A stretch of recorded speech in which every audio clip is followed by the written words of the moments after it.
بیوی اچھا کھائی کہ نہیں، 3-4 دن سے ہم باہر میں ہیں، ہماری ماں کو وقت پر دوا ملا کہ نہیں، ہمارے والد صاحب کا خیال ہوا کہ نہیں. ایسا ہوتا ہے کہ نہیں ہوتا ہے؟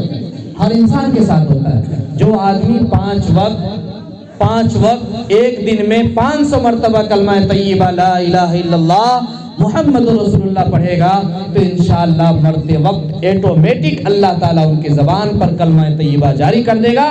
اور مرتے وقت جس کی زبان پر کلمہ طیبہ جاری ہوگا، اللہ کے نبی صلی اللہ علیہ وسلم نے فرمایا کہ فدخل الجنہ، وہ جنت کے اندر داخل ہو جائے گا. مرتے وقت جس کو کلمہ نصیب ہو گیا وہ جنت میں داخل ہو جائے گا. تو پڑھیں گے نا انشاءاللہ.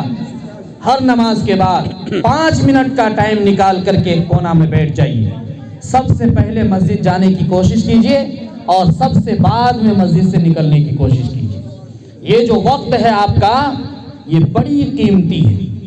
دنیا کے اندر سونے کا محل، سونے پر محل بناتے جائیے، 100 منزل بنا لیجئے، اس کی قیمت، اس کی قدر ایک طرف، اور مسجد کے اندر جو آپ نے بیٹھ کر کے کچھ ٹائم گزارا ہے اس کی قیمت ایک طرف. سارے پلہ میں اس کو رکھ دیجئے، دنیا کے سونے کا محل کو اور کلمہ طیبہ کو ایک پلہ میں رکھ دیجئے تو زمین آسمان کا وزن اوپر ہو جائے گا اور کلمہ طیبہ کا وزن نیچے چلا جائے گا. یہ اتنا وزنی کلمہ ہے، اس لیے اس کلمہ کو پڑھیں گے نا انشاءاللہ. ہر آدمی 500 مرتبہ ہر دن میں پڑھنا ہے انشاءاللہ. بڑا فائدہ ہوگا، لطف آئے گا، نظر پاک ہوگا، دل پاک ہوگا، ذہن پاک ہوگا، ہر ایک چیز پاک ہو جائے گا. اور جس کا دل اور ایمان پاک ہو جائے تو پھر اللہ تعالیٰ اس دل میں بس جاتے ہیں. اور جس دل میں اللہ بستا ہے اس میں شیطان نہیں بستا. جو گھر اندھیرا ہوتا ہے اس میں شیطان ہوتا ہے، اور جو گھر اجالا ہوتا ہے اس میں کون ہوتا ہے؟ فرشتہ ہوتا ہے. تو لہٰذا اپنے دل میں کلمہ پڑھ کر کے اللہ کو بسائیے.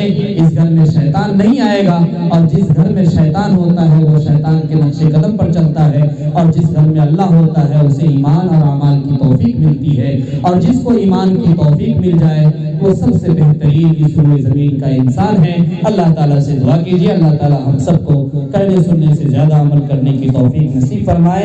اللہ تعالیٰ کہی ہوئی باتوں پر ہم سب کو عمل کرنے کی توفیق نصیب فرمائے. وما علینا الا البلاغ.